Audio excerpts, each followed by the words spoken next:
Imagine for a moment you walk into a room, maybe one you haven't seen before.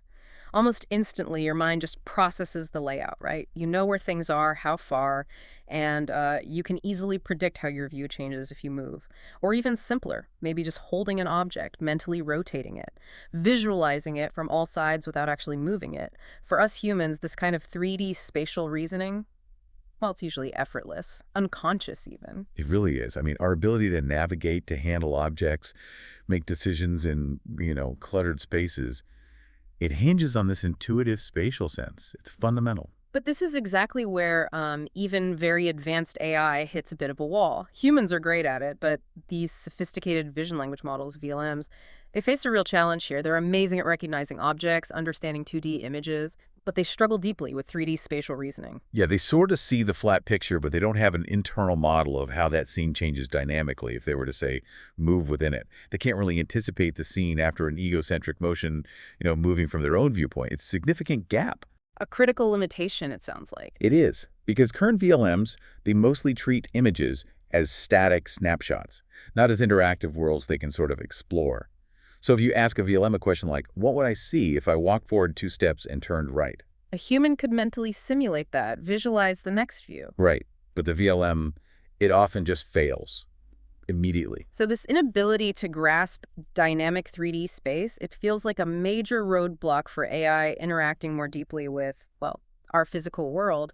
What's the breakthrough we're looking at today, then? How is AI tackling this? So today, we're diving into something called MindJourney. It's a novel framework designed specifically for this problem. It's what's called a test time scaling framework. And what it does is give VLMs this missing capability by coupling them with a world model. Okay, a world model. So let me see if I get this.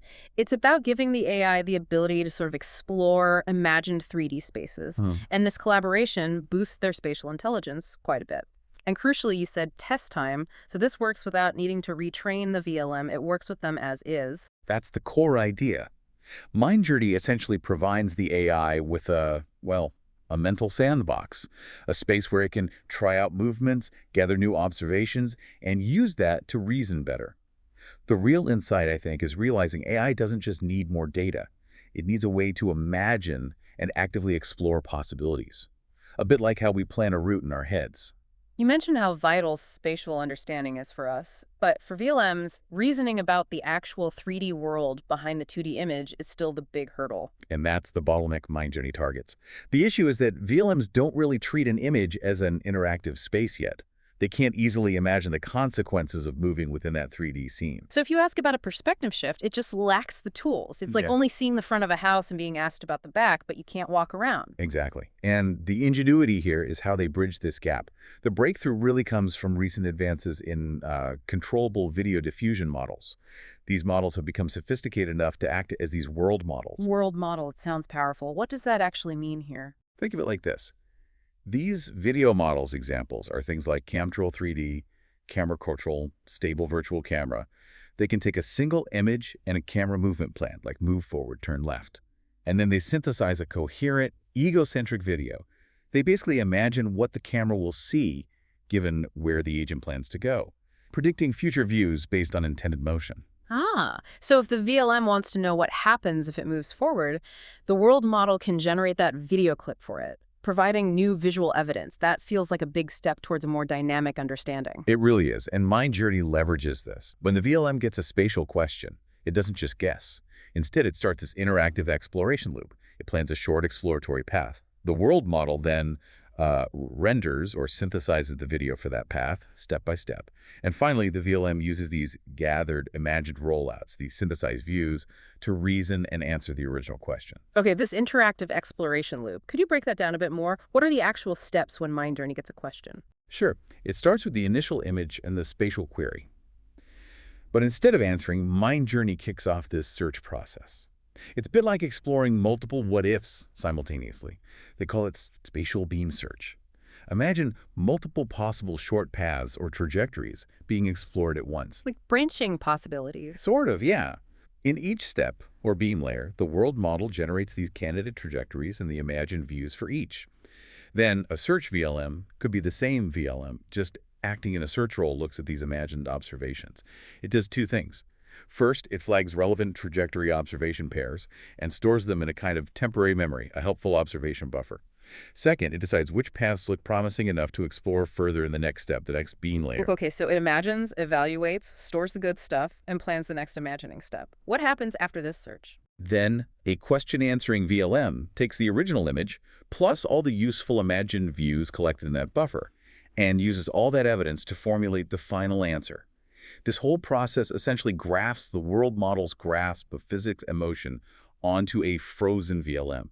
And that's where the performance boost comes from, without any extra training. It's not just a technical fix then. It sounds like it changes how the VLM approaches the problem, from passive observer to active explorer. That's a good way to put it. It's like giving it a basic form of mental simulation, which is so key to how humans think spatially. This is really fascinating.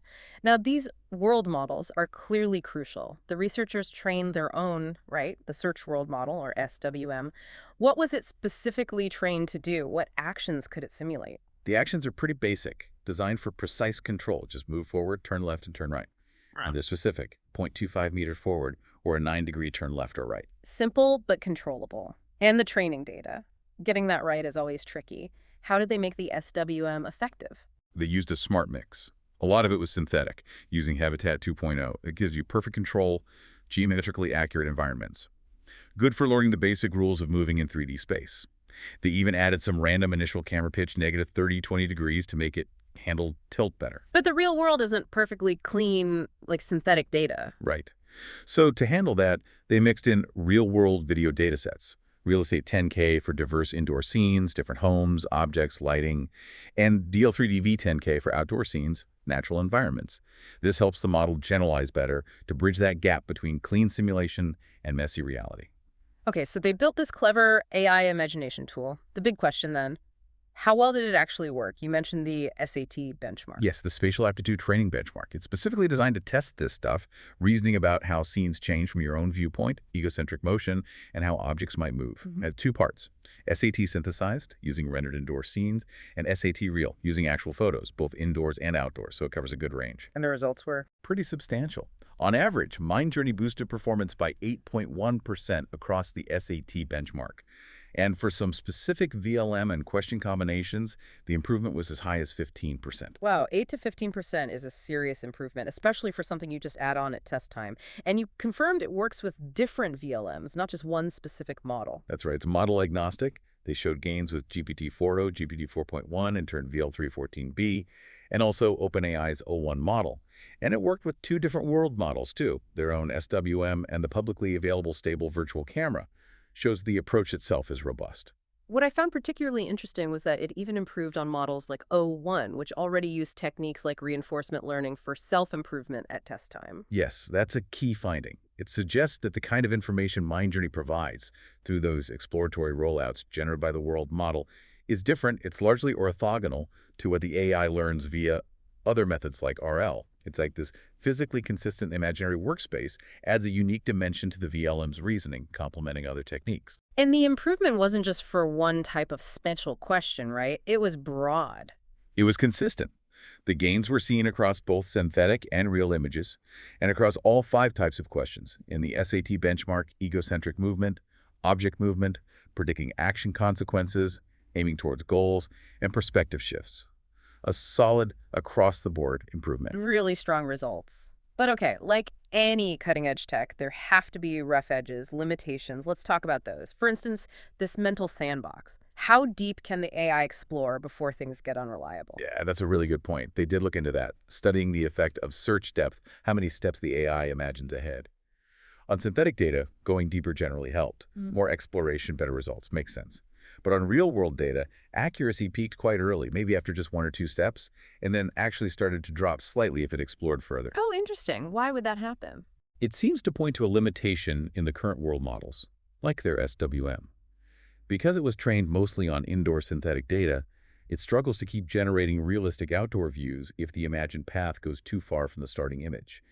The visual quality degrades, the simulation becomes less faithful, and that feeds noisy, unhelpful evidence back to the VLM. So the AI's imagination can kind of drift or degrade if it strays too far into unfamiliar territory, especially in the real world? A bit like that, yeah. It highlights the challenge of building world models that are robust across very diverse environments, and longer trajectories. And how does the system decide which of these imagined views are actually useful? You mentioned a buffer. Is there a filter? There is. It uses something called a pruning threshold, basically a quality filter setting. If the threshold is too lenient, it lets in too much noise, blurry, or inaccurate imagined views, which confuses the VLM. But if it's too strict, it might throw away views that were actually useful, even if not perfect. Finding that right balance is tricky. What about the starting point? Does MindJourney always start from just one picture, or can it use multiple initial views of scene? That's another current limitation, actually. As it stands, MindJourney assumes a single reference view to start its exploration. It can't yet take, say, 3 different photos of a room and treat them as separate portals to explore from and combine the evidence. That's flagged as a good area for future work. Makes sense. And it also feels like the imagining part could be smarter. Does the world model know why the VLM is exploring? Not really, no. That's another key limitation. Current world models are query agnostic. They just generate views based on the requested movement. They don't know what question the VLM is trying to answer. So they might generate views that are totally irrelevant, or maybe even contradict assumptions hidden in the question itself. Making the imagination more goal-directed is a big challenge. Okay, so we have limitations in simulation quality, filtering, starting points, and goal awareness. What about specific ways it fails? Did the researchers note any common real-world hiccups? They did provide some examples. On the world model side, sometimes the simulated forward movement wasn't quite right overshooting or undershooting, maybe due to scale differences between training datasets. They also saw weird camera tilts appearing, or the view translating sideways during a rotation when it shouldn't, and visual artifacts popping up at areas that were hidden in the original view, or just general misinterpretations when the scene was very different from the training data. Even problems with less common objects, like humans or animals, sometimes appearing distorted. So the world model's imagination isn't perfect. What about the VLM itself? Can it still get confused even if the imagined views are good? Yes, that can happen too. Even with clear visual evidence from the world model, the VLM's underlying question-answering ability might just not be strong enough for a particularly tricky spatial question. Or that scoring process we mentioned, where the VLM decides which views to keep in the buffer, sometimes it messes up and discards the most informative images. Okay, so still challenges to overcome, but the core idea seems really powerful. This has been incredibly insightful. So to sort of wrap up, MindJourney really introduces this core conceptual leap, giving an AI reasoning engine a physically consistent imaginary workspace right when it needs it at test time. That's the essence of it. Yeah. And what's striking is how this relatively simple training-free procedure gives such a significant boost to spatial reasoning. And it seems to complement other advanced AI methods, like reinforcement learning. It's adding a different kind of capability, a truly plug-and-play way to add dynamic understanding. It really makes you think differently about AI understanding. This idea of an AI imagining or simulating its way to better solutions, well, it's quite compelling. Just imagine a future where AI can mentally walk around a problem space, explore possibilities in these virtual worlds it generates. How could that ability to simulate and sense change how AI interacts with our physical world? In robotics design, maybe even everyday assistance. It really opens up some fascinating possibilities for what AI might be able to achieve down the line. A lot to think about there.